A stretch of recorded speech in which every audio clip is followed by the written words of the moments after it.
Assalamualaikum warahmatullahi wabarakatuh. Jumpa lagi dengan saya Azmi Mustaqim. Kali ini kita akan membahas tentang wawasan bimbingan dan konseling di sekolah. Terlebih akan berfokus pada beberapa poin penting, diantaranya ada asas-asas bimbingan dan konseling, dan prinsip bimbingan dan konseling, fungsi bimbingan dan konseling, dan melihat seperti apa urgensi bimbingan konseling di sekolah. Ya baik, mungkin ini akan sedikit singkat saja yang akan saya sampaikan, atau nanti mungkin akan saya potong-potong per bagian video kali ini. Ada beberapa bersambung gitu mungkin. Oke.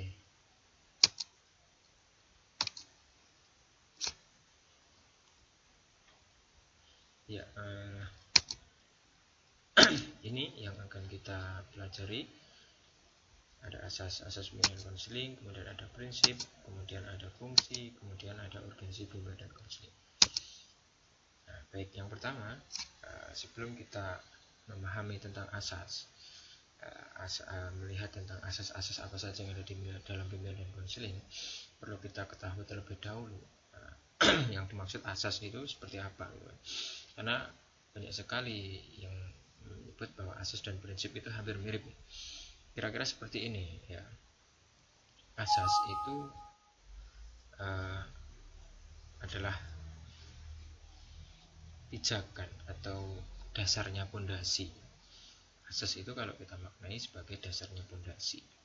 Nah, sedangkan prinsip itu adalah pondasinya itu sendiri. Katakanlah misalnya membuat rumah, asasnya apa? Dasarnya apa? Asas itu adalah dasar.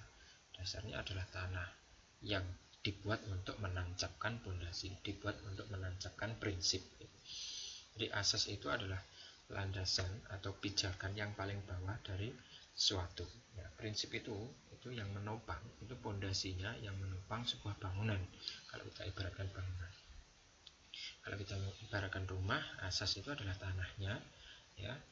Pondasi itu pasti menancap, atau prinsip itu pasti menancap pada tanah gitu, di tanah. Kemudian muncul kemudian tembok dan kemudian lain sebagainya.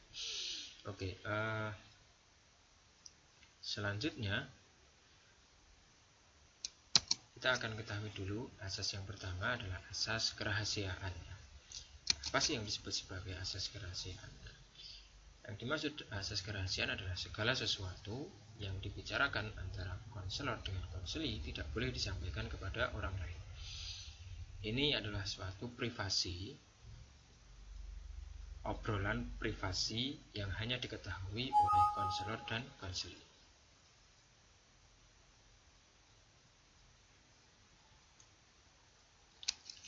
Jadi tidak boleh ada satu di antara kedua orang ini yang menyampaikan beberapa informasi rahasianya kepada orang lain. Artinya proses bimbingan atau proses konseling itu berada dalam lingkup privasi. Hanya konselor dan konseli lah yang mengetahui apa saja yang disampaikan. Dan ini perlu dijaga oleh konselor. Jadi konselor itu tidak boleh membuka isi pembicaraan atau membuka data diri konseli kalau memang isi data tersebut benar-benar tidak dibutuhkan atau dalam keadaan tertentu ini bisa dibuka, tetapi harus dengan seizin konselinya. Tapi pada prinsipnya adalah rahasia ini harus menjadi pegangan oleh konselor. Jadi konseli itu akan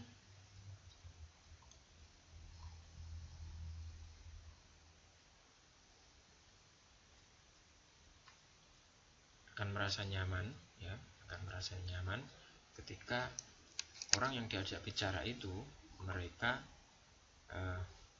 menjaga privasinya. Ya, jadi akan merasa enjoy ketika menyampaikan keluh kesahnya atau menceritakan tentang masalah yang dihadapi oleh dia sendiri. Maka ini penting bagi konselor untuk memiliki asas kerahasiaan, ini adalah kompetensi profesional dari seorang konselor itu menjaga rahasia. Oke, selanjutnya adalah sukarela ya. Asas yang kedua adalah asas kesukarelaan.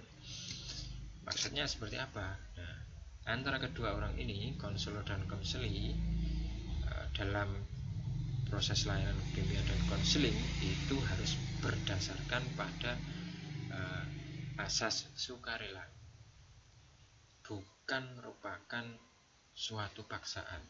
Artinya ketika seseorang itu berada di dalam layanan bimbingan dan konseling, keberadaannya itu bukan atas dasar paksaan dari siapapun, tetapi murni atas kesadaran diri seorang konseli. Nah, tetapi terkadang ini juga ada kendala ketika seseorang itu belum tentu dia memahami bahwa dirinya memiliki problem atau dirinya memiliki permasalahan. Nah, yang paling bagus adalah pada intinya antara keduanya ini saling memberi pengertian, saling memberi pemahaman bahwa sesi konseling itu berdasarkan atas kesukarelaan, bukan atas dasar pemaksaan. Karena ketika nanti ada pemaksaan, ketika ada unsur pemaksaan, maka data-data yang disampaikan, informasi-informasi yang disampaikan bisa jadi itu menjadi informasi yang dibuat-buat, informasi bohong. Jadi ketika sudah sukarela, sudah dalam tanda sudah bahasanya sudah ikhlas, ya udah saya mau konseling, saya harus menyampaikan semua informasi. Ya, saya setuju, saya sepakat. Nah, kesukarelaan ini kalau dalam sebuah sesi konseling itu juga harus dituangkan dalam sebuah komitmen bahwa saya datang ini bukan dalam keadaan terpaksa. Di beberapa konselor mungkin harus ada hitam di atas putih bahwa konseli datang itu bukan atas paksaan, karena perubahan yang akan terjadi itu akan benar-benar baik itu ketika bukan berdasarkan atas bentuk paksaan. Kemudian asas yang ketiga adalah asas keterbukaan. Apa yang dimaksud dengan asas keterbukaan?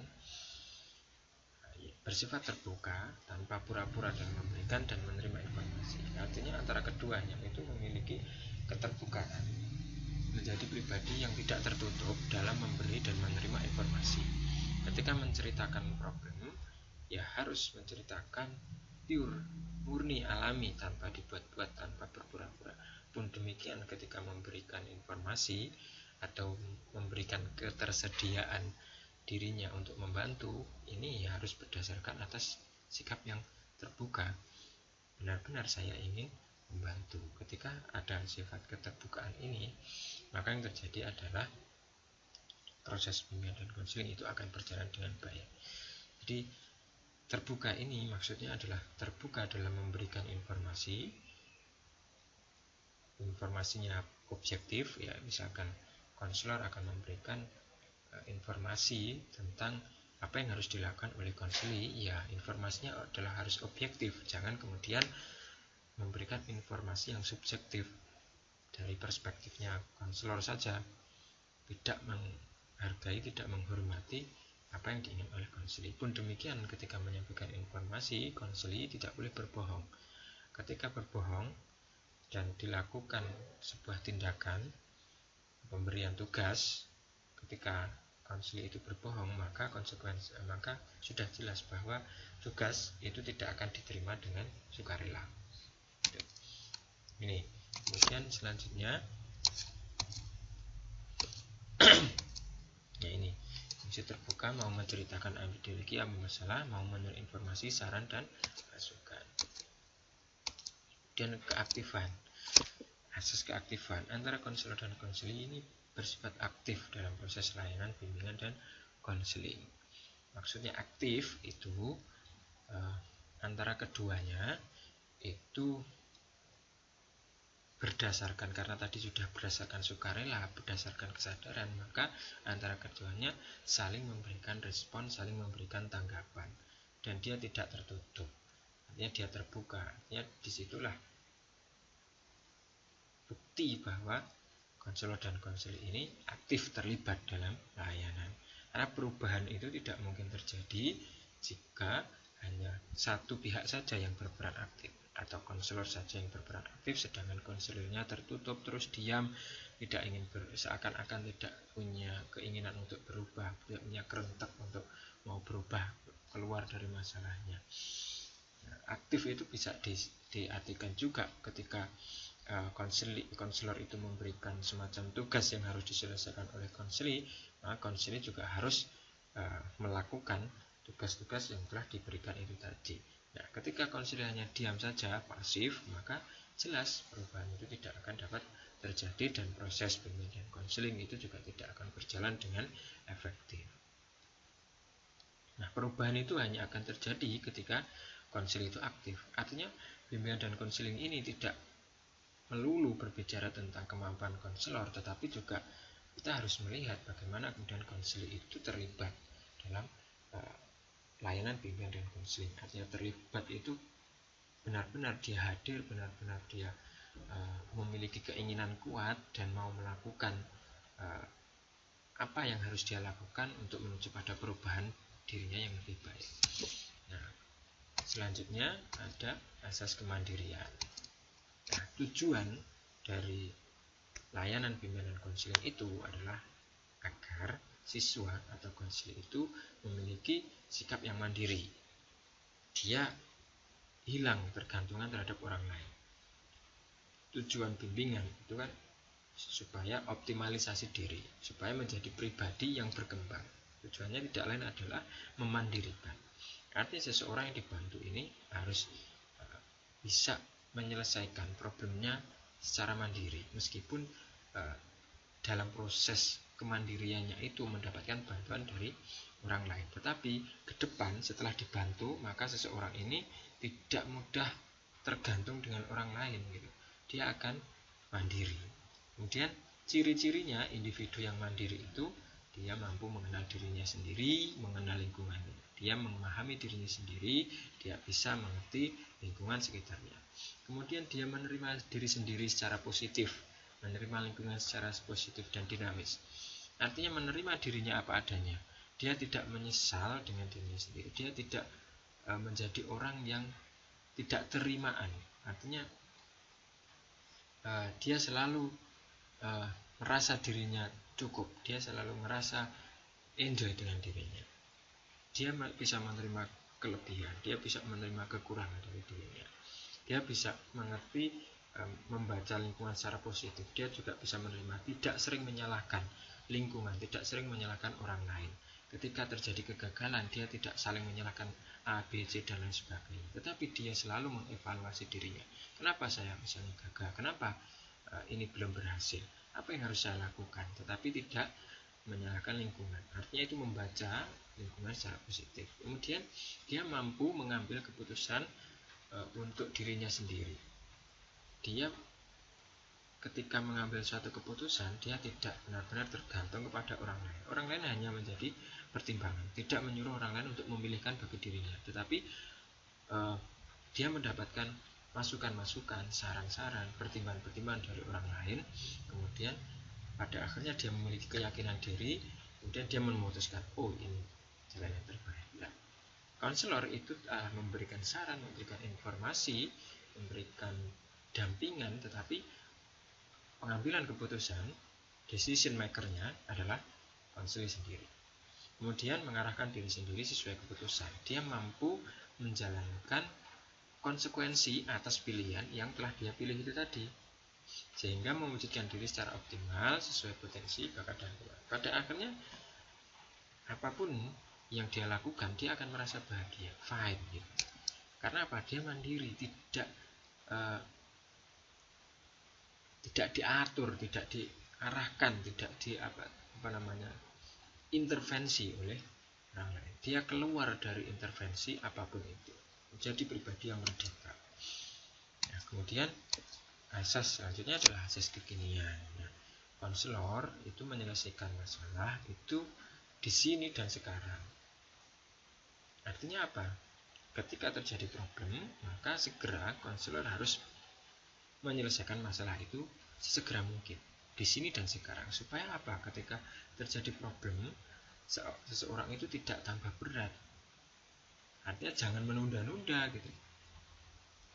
Konselor tidak boleh menunda-nunda dalam pemberian bantuan. Karena apa? Penundaan itu akan berakibat fatal terhadap kondisi konseli. Bisa jadi konseli itu kemudian mengalami beban masalah yang semakin berat ketika tidak segera diselesaikan, tidak segera dibantu. Seseorang yang mempunyai permasalahan itu kan sesegera mungkin dia akan memflorkan apa yang jadi problemnya kan, sehingga dia merasa segera terbebaskan dari beban yang dia pikul gitu. Asas selanjutnya adalah dinamis. Artinya dinamis itu tidak saklek, artinya bisa berubah. Bisa berubah itu ya bisa berubah dalam arti progresif, positif gitu. Bisa berkembang dengan baik gitu. Nah, layanan bimbingan konseling ini menghendaki perubahan yang progresif, yang baik, yang konstruktif, bukan destruktif ya. Artinya perubahan yang terjadi itu pasti dengan tujuan adalah perkembangan yang lebih baik ya. Meskipun dia harus melewati tahap fase menceritakan pengalaman pahit, pengalaman yang dalam arti bisa meremukkan dirinya, merusak dirinya ketika dia menceritakan problemnya itu tadi. Tetapi tujuannya adalah apa? Perkembangan yang lebih baik.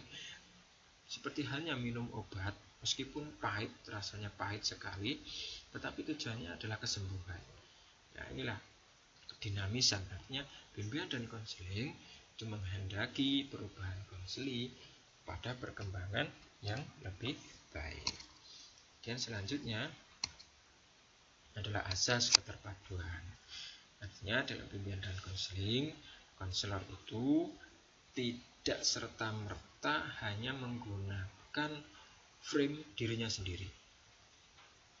Tidak serta-merta dia memberikan perspektif dirinya sendiri tanpa dia melihat nilai-nilai kepribadian atau potensi yang dimiliki oleh konseling. Artinya perubahan itu harus diramu atas dasar perubahan itu harus diwujudkan atas dasar kepribadian konseli, nilai-nilai lingkungan, dan potensi.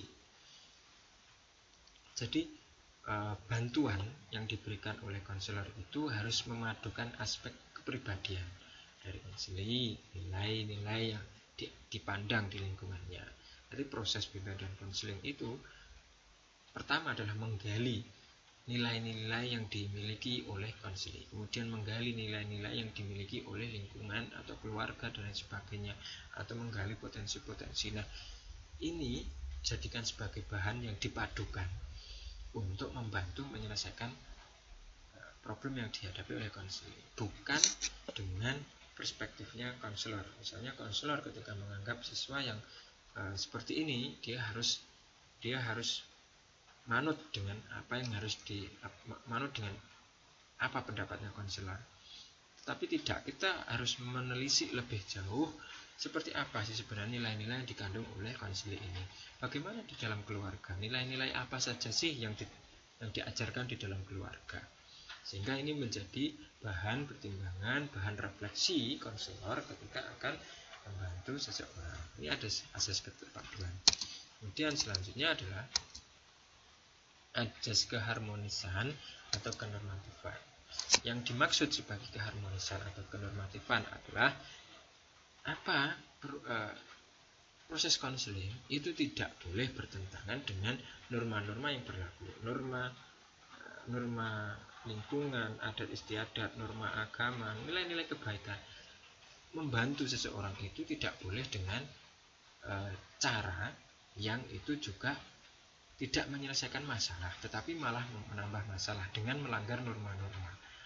Nah, gitu.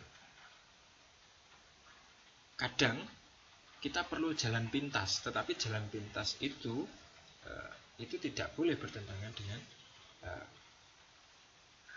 norma-norma atau kebaikan-kebaikan. Maka ini harus diperhatikan, nilai-nilai kebaikan yang dikandung oleh konseli, nilai-nilai kebaikan yang dikandung oleh konselor, nilai-nilai kebaikan yang dipahami oleh lingkungan itu harus digunakan sebagai kacamata, artinya sebagai pembatas, supaya apa? Ketika membantu ini kita tidak keluar dari norma-norma yang berlaku. Misalnya seorang konseli ini adalah orang yang taat beribadah, taat beragama, tetapi konselor memberikan bantuan, memberikan treatment, memberikan tindakan itu yang dianggap nilai-nilai itu bertentangan dengan konseli, ini juga tidak akan menemukan harmonisasi, ini menjadi disharmonis. Sehingga ketika itu terjadi malah konselornya tidak percaya pada konselor, wah ini konselornya malah ngajarin jelek, bisa jadi nanti akan seperti itu. Maka ini perlu diwujudkan asas keharmonisan, kenormatifan ini. Proses layanan bimbingan dan konseling itu tidak boleh bertentangan dengan norma-norma yang berlaku. Dalam beberapa hal di konseling Islam itu norma-norma yang berlaku, misalnya konselor yang laki-laki itu tidak bisa membantu konselor perempuan dengan hanya berbicara 4 mata. Ini kan supaya apa? Menghindari sesuatu yang bukan muhrim, ya. Mahram, muhrim. Sesuatu yang bukan muhrim. Kemudian selanjutnya ada asas keahlian, ya. Bahwa apa yang dilakukan oleh konselor itu berdasarkan atas kaidah-kaidah akademik, etika profesional, di mana layanan bimbingan konseling hanya dapat diampu oleh tenaga ahli bimbingan dan konseling. Oleh sebab itulah layanan bimbingan dan konseling itu tidak bisa dilakukan oleh semua orang. Jadi dia harus ahli di bimbingan konseling. Ahli bimbingan konseling itu ya dia kuliah S1 bimbingan dan konseling, ataupun ditambah dengan dia mengambil pendidikan profesi sebagai konselor. Itu kalau dalam konteks konsep bimbingan dan konseling ini yang disebut sebagai ahli, orang yang membantu itu ya kalau enggak guru BK itu ya konselor. Guru BK itu mereka yang sudah lulus pendidikan S1 bimbingan dan konseling, tetapi belum mengambil profesi konselor. Tapi kalau sudah konselor itu juga S1 BK, dia mengambil profesi konselor. Ini bisa disebut sebagai ahli dalam bimbingan dan konseling. Selanjutnya ada asas alih tangan. Nah, asas alih tangan ini perlu juga dipegangi oleh konselor. Karena apa?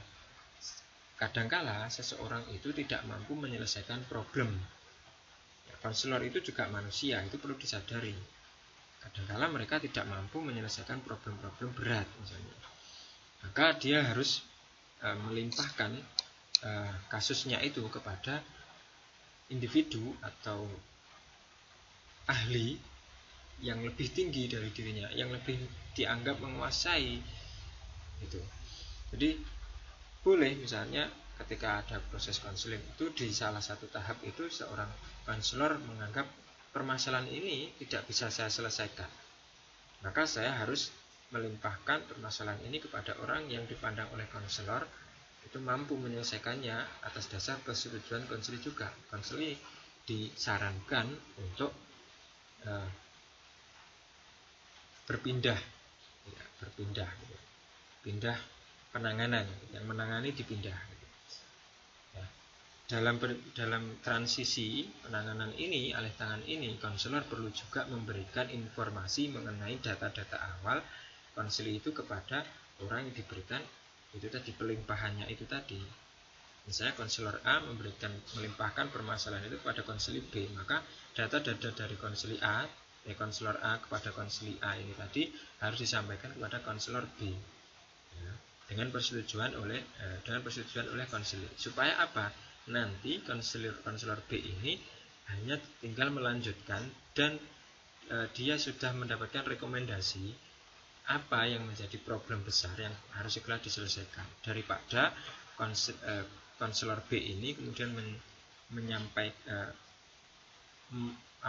daripada konselor B ini mengulangi kembali mengidentifikasi problem atau data dari atau informasi dari konselor. Nanti kalau mengawali lagi akan menambah panjang, menambah lama, meskipun dalam beberapa hal ini juga diperlukan oleh konselor B.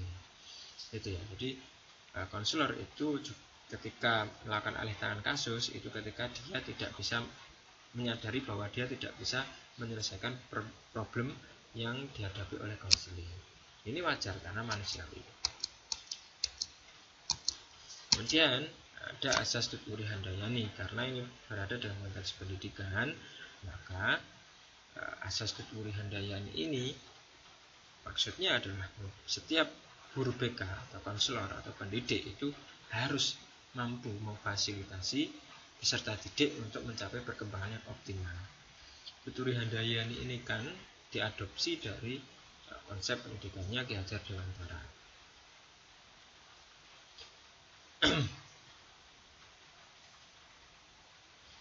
Ing ngarsa sung tulodo, ing madya manungkasa tuturi handayani. Di belakang itu harus menjadi pendorong. Kalau di depan ing ngarsa sung tulodo, di depan menjadi contoh, di tengah itu dia harus menjadi penyeimbang, gitu kan. Kemudian kalau di belakang guru atau pendidik itu harus menjadi motivator yang mendorong seseorang untuk menjadi berkembang lebih optimal, untuk berprestasi. Itu. Ya, itu ya kira-kira tentang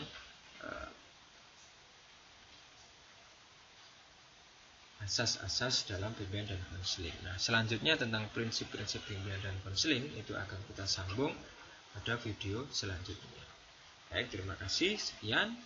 Saya mohon maaf. Assalamualaikum warahmatullahi wabarakatuh.